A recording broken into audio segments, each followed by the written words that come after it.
மாவட்ட ஆட்சியர் அலுவலக கூட்டரங்கில் நடைபெற்ற கோயம்புத்தூர் மாவட்ட வாக்காளர் பட்டியல் சிறப்பு சுருக்கமுறை திருத்தம் 2025 இறுதி வாக்காளர் பட்டியல் வெளியீட்டு நிகழ்வில் இறுதி வாக்காளர் பட்டியலை கோவை மாவட்ட ஆட்சியர் கிராந்திகுமார் பாடி வெளியிட்டார்.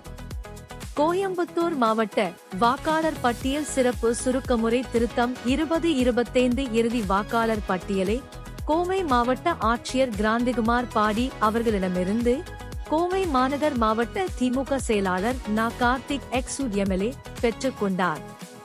இந்நிகழ்வில் மாநகர் மாவட்ட தகவல் தொழில்நுட்ப அணி அமைப்பாளர் ஆஜு.கே.யு. சுரேஷ்குமார், மாநகர் மாவட்ட வழக்கறிஞர் அணி அமைப்பாளர் வழக்கறிஞர் அன்பு செழியன், வட்ட கழக செயலாளர் டவுன் பா.